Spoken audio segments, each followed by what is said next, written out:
이거 봐봐 요거 arm. Masih pwede pala masuk. Bebe.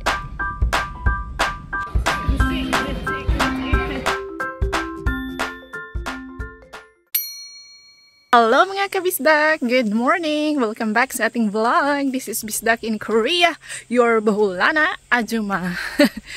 Kumusta mga kabisdak? Silipin muna natin si Kuya Sadam at Lungkoy kasi today is nag-harvest sila ng ating mga bawang. Yung mga bawang ni Bianan ba? Bawang namin. Bawang nating lahat. So silipin lang natin kung natapos na ba sila. Tapos na pala guys. Tapos na sila guys. Hindi ko na naabutan yung yung pagbungkal nila. Ito po ang garden natin, no? Garden nating lahat. Ito ang mga bawang. Kuya Sadam Lungkoy na diso. Spreading? Look mga kabisdak, ang ating mga sibuyas na-scam si ko ani mga kabisdak kay ang sabi ko sa tindera, gusto kong bumili ng sibuyas na pula. Ang sabi niya, sibuyas na pula daw to. Ini-scam ako mga kabisdak. Kasi pagkakita niya na foreigner ako, pwede akong ma-scam. Tinanong ko siya twice na, Jinjay ko, palgan yang pa yo. Sabi niya, ne, palgang yang pa. Red onions daw. Sus, mao ni red onions. Grabe yung scammer yung tindera ba? I didn't say you how many. Anyway, meron. Ay guys, meron dalawa na red onions. Hindi pala totally scam mga kabisdak. 1% hindi scam, 99% scam. May pula man ito, pula man yan na sibuyas mga kabisdak. Tingnan nyo ang ating mga onions, oh. Onions. Tingnan nyo ang ating, grabe ka-healthy. B. Maraming B. Ito yung B dito. Malay B 면은 B song. B, ako ang B guys. Ha? Ganito pala sila magsip-sip ng nectar mga kabisdak. Makikita mo talaga yung ba? Yung, makikita mo yung mga sinisip-sip nila na ng mga duga. Tingnan niyo, maklaro guys. 까운데 얘네. 누가 kawawa? 새끼들 마비가시잖아. 와. 여기다가 이 까오가 띵킹을 해봐. 여기다 이만큼 이거 이렇게 해가지고선 플라잉 한다고 생각을 해봐. 까오자. 아우 무거워. 이 새끼 이거 봐. 이거 여기다 이렇게. 아니, their belly가 big nika? What do you mean? 이거 봐봐. 야, What? 요거 봐봐. 요거. arm, their arm. 맞네. I didn't know that. 무거워. 이거 무겁잖아. 여기다 이만큼 이거. What? Wow, they are collecting that one guna. 그렇지. That's food for queen. The queen bee. Guriguna. Tingnan nyo guys ba? Yan yung kinukolekta nila.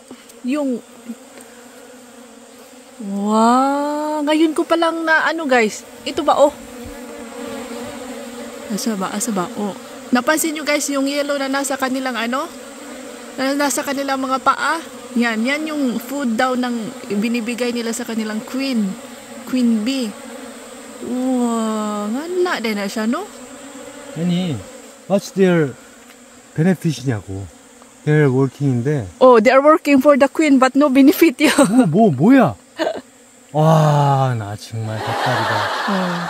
Oya, igo, Peach, no need spray niya? Nandito pala sila sa bodega ni Bilan. Ipang-arrange nila ang mga kuan ni Bilan ba? Ang mga bawang pinag-arrange nila Kuya Sadam at Lungkoy. Yung mani natin mga kabisdak binungkal ni Insay. Sama ni si Insay. Lusog-lusog ng lettuce ni Bianan,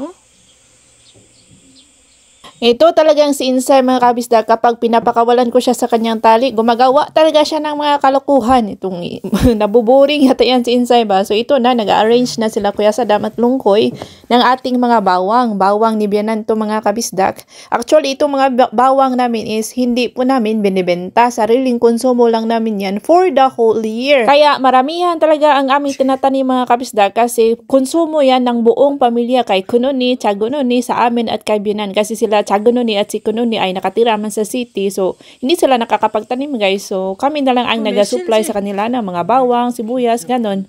At naabutan ko itong si Daddy Insoy na naghahakot si Daddy Insoy ng mga gebuksunga. Yan po ang wild na peach dito sa South Korea mga kabisdak na tawag nilang gebuksunga. Gagamitin daw yan ni Bianan para gumawa ng juice para sa ating gagawin na kimchi this November. Magkaiba po ang meshil sa gebuksunga. Yung pinakita ko sa ating tofu vlog mga kabisdak, yung finlex ko na puno ng meshil or Japanese apricot, yung yellow ba na bilog. Iba po yun, ano siya, maasim yun mga kabisdak. Ang gebuksunga is manamis-tamis siya tuwing mahihinog na, pero hindi siya ginagawang juice tuwing hinog na. Hilaw po ang kanilang ginagamit. At ang wild peach or gebuksunga ay hindi po namin kinakain kasi masyado siyang hairy ba, mabuhok. Unlike sa yung peach talaga na nakikita natin sa market, mas hairy po ang gebuksunga, yung ating wild peach. At this time is binigyan si Kuya Saddam at si Lungkoy ng ginseng yan mga kabistak. Yan po ang pampalakas ng mga Koreano dito sa bukid guys, no, ginseng. Juice po yan ng red ginseng at nagustuhan naman ni Kuya Saddam at Lungkoy. Manamis-tamis daw pero mapait yan mga kabistak. Kunting manamis-tamis at mapait. So babalik na sila sa ating bawang garden dahil meron pa man silang maghahakot pa man yan sila mga kabistak. Marami tayong na-harvest ngayon ng mga bawang kasi marami talaga ang aming tinanim this year kaysa sa mga previous years kasi 2 years ago mga kabisdak na ubusan kami ng bawang so bumili kami sa market. This year talaga is gilukop na dyan na namo. Buong half ng ating eco house tinamnan natin ng mga bawang para hindi na tayo bibili sa market.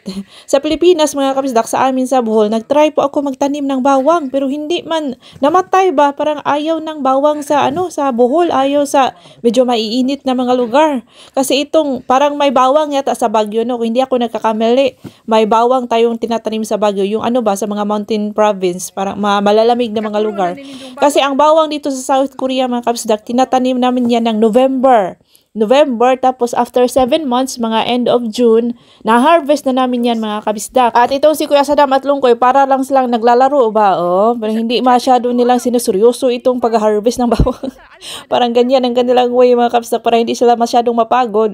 Nagja-joke-joke pa yan sila. Yan po ang kagandahan kapag parehas kayong Pinoy, no? Kaya sila talagang dalawa ang in-invite ko dito na magtrabaho sa ating kunting farm para hindi ba maboring kapag isa lang. Next year is siguro kapag marami tayong harvest sa ating chili farm, dadagdagan pa natin yan ng mga kamag-anak. At sa mga lahat nagtatanong sa akin kung paano ba mag-apply as seasonal farmers dito mga kabisdak, LGU to LGU po ang process dito, no? Local government ng Korea at ang local government ng Pilipinas, sila po ang nag-agreement sila mga kabisdak, no? May kasunduan silang ginagawa tungkol sa pagpapadala ng mga seasonal farmers dito sa South Korea.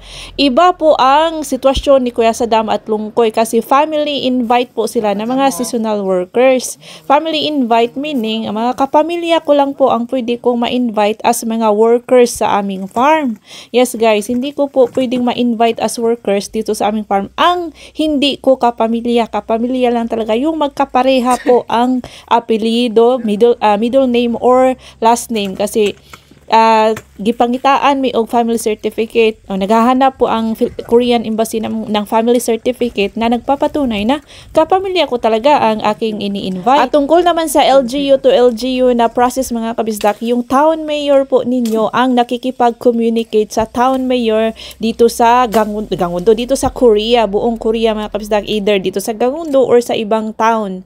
Yes guys, ganyan po ang process, no. So kung gusto nyo pong mag-apply as seasonal farmers, dapat nyo pong kausapin ang inyong town mayor na may ganyan pong programa dito sa South Korea. This year, ang mga seasonal farmers dito sa aming bayan ng Yanggu ay from Paite, Laguna sila mga kabisdak.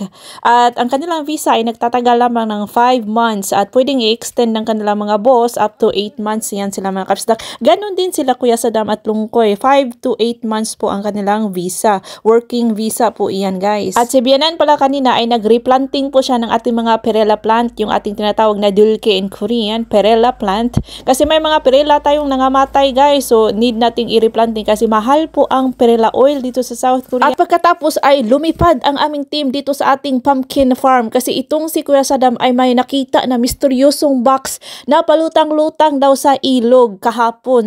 Asa man ang mystery box?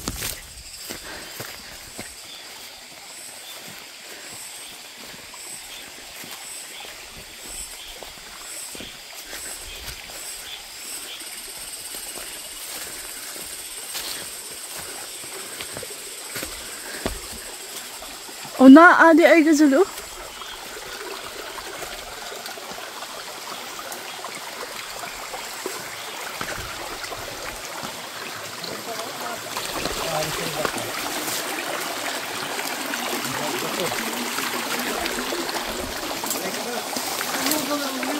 Naabitay isda. Ay isda.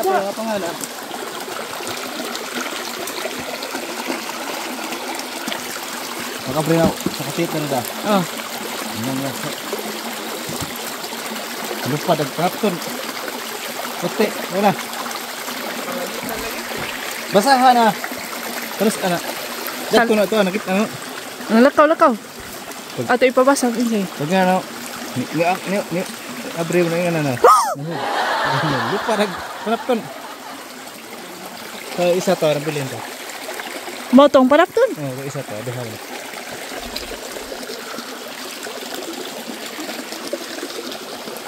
Okay. Nandok mo ko, lugpot mo ko. Pag palawa. Nandok ko. Ang dami ng liko.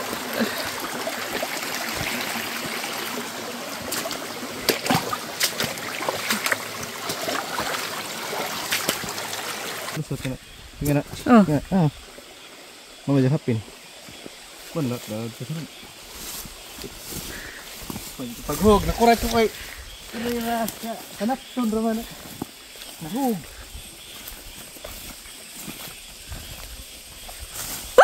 Kulihat.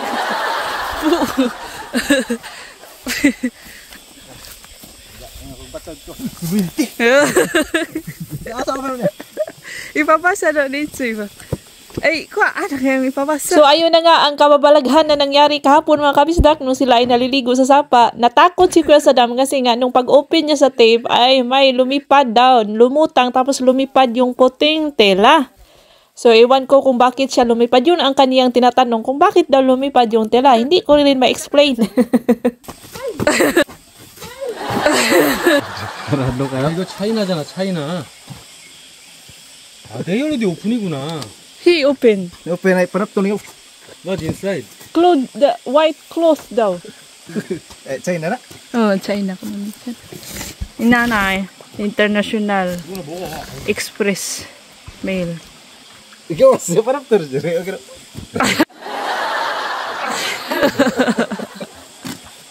Los. Sakay mo ka mo eh. Lara kami. Napaugpot daw si Kuya Saddam sa takot kahapon gawa ng box natin ng mystery box. So dito na din kami nag-lunch mga kabisdak. Ang aming lunch is ramyon. Nagdala kami ng ramyon. Dito na din parang nagpipiknik, semi-picnic na ito mga kabisdak ba. Dito na kami nag-lunch dahil binibisita namin ang aming mga pumpkin kung may bunga na ba mga kabisdak. At hindi pa rin natapos ang kanilang chika may tungod sa box. Ang kwento ng box ay hindi pa rin natapos-tapos. Gabay ka na yun? Hay, gabay ka na yung di ba? Alis pa yun?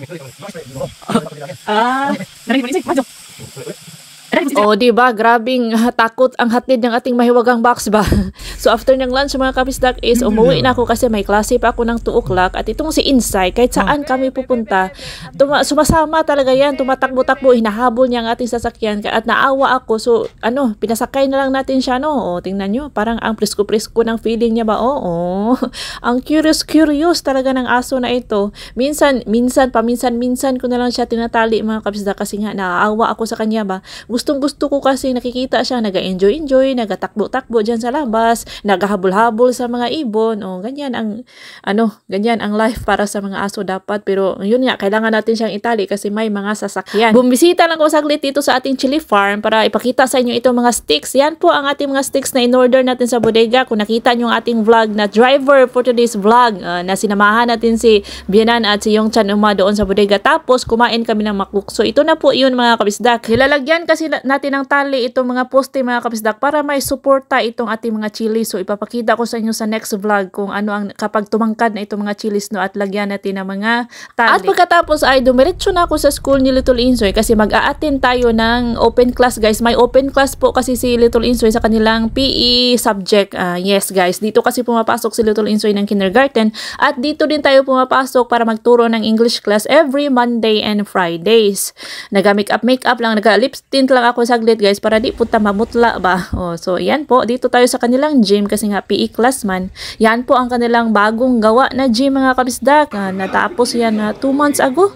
So dito, ganyan ang style dito sa South Korea guys. Kapag mapasok ka sa mga buildings, dapat ka magsuot ng shoe pouch ata yan. Kung hindi ako nagkakamali, shoe pouch. At ito na, nag-start na po ang kanilang PE class.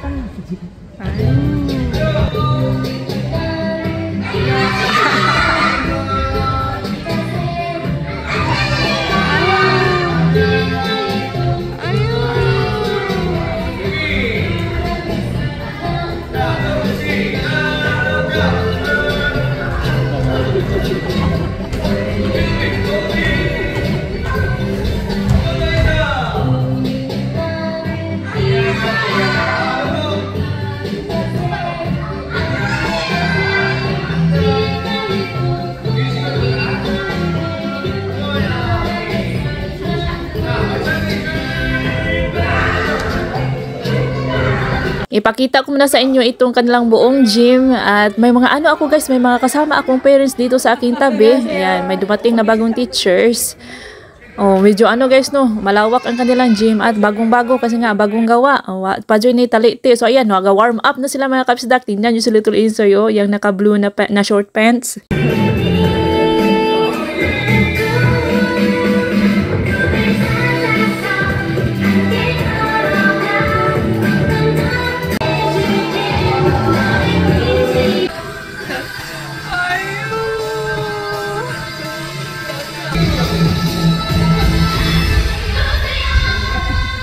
Dito sa South Korea mga kabisdak, ang kanilang mga public schools ay meron talaga silang ginagawa na open class na kung saan ay nag-attend yung school principal, yung mga teachers at mga parents, kami mga parents, para mag-observe kung ano nang ginagawa ng aming mga bata at ng mga teachers dito sa school.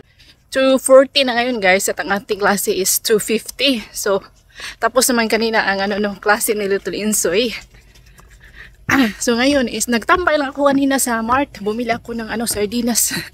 Kasi maggugulay ako ng kulitis ba mga kabisdak. Alam niyo yung kulitis? Kulitis or wild spinach. Maraming tumutubo doon sa gilid ng aming chili farm. Hinarvest ko guys at mamayang dinner, uulamin natin, gisayin natin ba with sardinas. Isa lang man ang klase ko today. Every Friday, isa lang ang klase ko guys dito sa Muntang Elementary School. So, grade 1 and 2 ang ating tuturuan. After that, after sa ating klase is, susunduin na natin si Little Insoy. Dito din na naman pumapasok si Little Insoy. So, maaga akong tatapos today. Maaga tayong makakauwi. Guys, ang sarap talaga di ipasok pa. Ang sarap na lang magtambay doon sa labas ba. At tatapos rin tayo sa ating klase guys sa wakas. Thank God it's Friday. Friday na mga kabisdak. Ito ang happiness ng mga estudyante at mga workers at mga teachers. Friday! Sunduin natin si Little Insoy. So ayan na, papunta na tayo sa classroom nila Little Insoy, sa classroom ng mga kindergarten. At may nakita ako ditong bahay-bahayan na gawa sa cartoon. Yung box ba na cartoon man ang tawag dyan sa Bisaya mga kabisdak. Ang cute-cute no? Pagka-uwi namin sa bahay is nagabihis lang ako mga kabisdak at sinundan ko na itong si Kuya Saddam at Lungkoy dahil nag-harvest sila ng ating mga patatas. So, tutulungan ko lang sila dito no. Medyo hindi maganda ang ani ng ating mga patatas this year. Hindi katulad last year guys na kung nakita yung ating patatas vlog last year.